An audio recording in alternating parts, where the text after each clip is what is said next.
Rich dad poor dad एक बहुत ही famous किताब है। यह किताब न केवल वित्तीय साक्षरता के बारे में है, बल्कि यह जीवन के दो अलग अलग दृष्टिकोणों के बारे में भी है। यह पैसों के बारे में बताती है। यह हमें सिखाती है कि कैसे पैसे को समझें और उसे सही तरीके से प्रबंधित करें। इसे रॉबर्ट कियोसाकी ने लिखा था। उनके दो बाप थे। रॉबर्ट ने अपने जीवन में दो अलग अलग प्रकार के पिता के अनुभव किए, एक अमीर और एक गरीब। अमीर बाप ने उन्हें धन और निवेश के बारे में सिखाया, जबकि गरीब बाप ने उन्हें पारंपरिक नौकरी और स्थिरता के बारे में बताया। अमीर बाप उनके दोस्त के पिता थे। उन्होंने रॉबर्ट को सिखाया कि कैसे पैसे को काम पर लगाना चाहिए और संपत्ति कैसे बनानी चाहिए। उन्होंने रॉबर्ट को पैसों के बारे में सिखाया। उन्होंने बताया कि कैसे निवेश करना चाहिए और वित्तीय स्वतंत्रता प्राप्त करनी चाहिए। गरीब बाप रॉबर्ट के असली पिता थे। उन्होंने रॉबर्ट को मेहनत और ईमानदारी का महत्व सिखाया। उन्होंने रॉबर्ट को पैसों के बारे में अलग चीजें सिखाई। उन्होंने बताया कि कैसे बचत करनी चाहिए और खर्चों को नियंत्रित करना चाहिए। रॉबर्ट ने दोनों बाप से बहुत कुछ सीखा। उन्होंने दोनों के अनुभवों से ज्ञान प्राप्त किया और अपने जीवन में उसे लागू किया। उन्होंने पैसों के बारे में थिंकिंग ने के दो अलग तरीके देखे। एक तरफ उन्होंने निवेश और संपत्ति निर्माण के महत्व को समझा और दूसरी तरफ उन्होंने स्थिरता और सुरक्षा के महत्व को भी समझा। यह किताब इसी बारे में है कि उन्होंने क्या सीखा। यह हमें सिखाती है कि कैसे हम अपने जीवन में वित्तीय स्वतंत्रता प्राप्त कर सकते हैं और अपने धन को सही तरीके से प्रबंधित कर सकते हैं। अमीर बाप और गरीब बाप के पैसों के बारे में अलग अलग विचार थे। अमीर बाप का मानना था कि पैसे को समझदारी से निवेश करना चाहिए, जबकि गरीब बाप का मानना था कि पैसे को बचाना और खर्चों को नियंत्रित करना सबसे महत्वपूर्ण है। गरीब बाप मानते थे कि नौकरी में खूब मेहनत करनी चाहिए। उनका मानना था कि जितनी ज्यादा मेहनत करेंगे उतनी ही ज्यादा सफलता मिलेगी।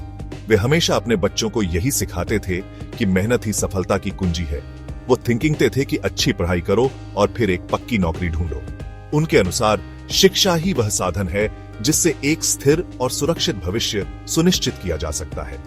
वे अपने बच्चों को उच्च शिक्षा प्राप्त करने के लिए प्रेरित करते थे ताकि वे एक अच्छी नौकरी पा सकें। उन्हें बिल और पैसे बचाने की चिंता रहती थी। वे हमेशा अपने खर्चों को नियंत्रित करने और बचत करने की कोशिश करते थे। उनके लिए वित्तीय सुरक्षा का मतलब था कि वे अपने सभी बिल समय पर चुका सकें और कुछ पैसे बचा सकें। अमीर बाप अलग थिंकिंग थे। उनका मानना था कि पैसे को काम पर लगाना चाहिए ताकि वह और अधिक पैसा कमा सके। वे हमेशा नए अवसरों की तलाश में रहते थे और जोखिम लेने से नहीं डरते थे। वो कहते थे, सीखने के लिए काम करो, पैसों के लिए नहीं। उनके अनुसार ज्ञान और कौशल सबसे महत्वपूर्ण संपत्ति है। वे अपने बच्चों को हमेशा नई चीजें सीखने और अपने कौशल को विकसित करने के लिए प्रेरित करते थे। वो बिजनेस करने और इन्वेस्टमेंट में यकीन रखते थे। उनका मानना था कि व्यापार और निवेश ही वह साधन है जिससे वित्तीय स्वतंत्रता प्राप्त की जा सकती है।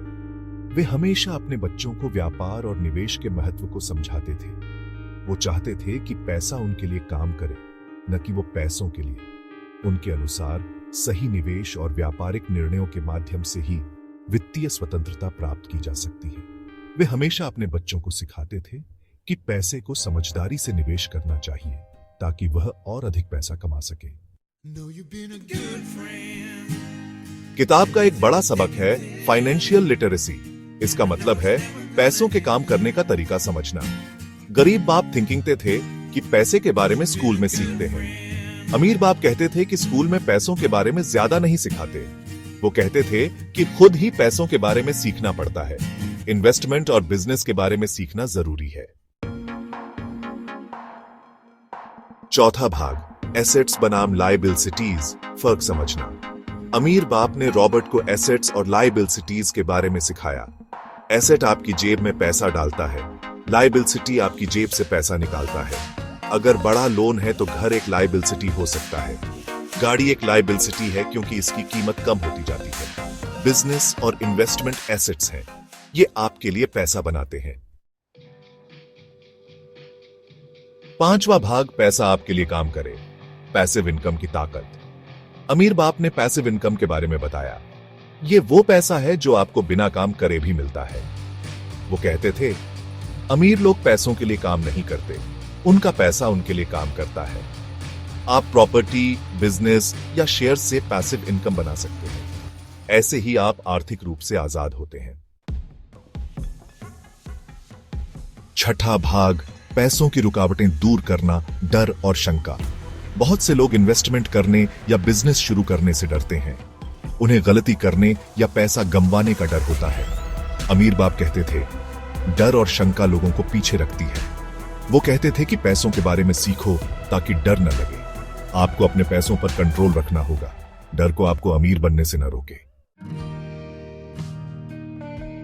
सातवां भाग, सीख को लागू करना, एक मजबूत आर्थिक भविष्य बनाना। रिच डैड पुअर डैड आपको पैसों के बारे में अलग तरह से थिंकिंग सिखाता है। यह किताब आपको सिखाती है कि कैसे पारंपरिक सोच से बाहर निकलकर अपने पैसे को सही तरीके से निवेश करें और उसे बढ़ाएं। यह आपको दिखाता है कि कैसे अपना पैसा अपने लिए काम करवाएं। निवेश के विभिन्न विकल्पों को समझें और अपने वित्तीय लक्ष्यों के अनुसार सही निर्णय लें। आप इन बातों से अपनी जिंदगी बेहतर बना सकते हैं। एक मजबूत आर्थिक भविष्य का मतलब है कि आप और आपका परिवार सुरक्षित और खुशहाल रह सकते हैं। पैसों के बारे में सीखना शुरू करें।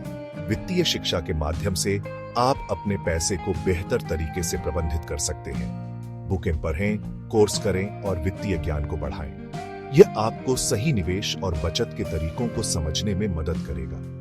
और एक्सपर्ट्स से बात करें। विशेषज्ञों की सलाह से आप अपने वित्तीय निर्णयों को और भी मजबूत बना सकते हैं। फिर इन्वेस्टमेंट शुरू करें, चाहे छोटी रकम से ही। धीरे धीरे आप अपने निवेश को बढ़ा सकते हैं और अपने वित्तीय लक्ष्यों को प्राप्त कर सकते हैं। अपने और अपने परिवार के लिए एक मजबूत आर्थिक भविष्य बनाएं। सही वित्तीय योजना और निवेश से आप अपने सपनों को साकार कर सकते हैं।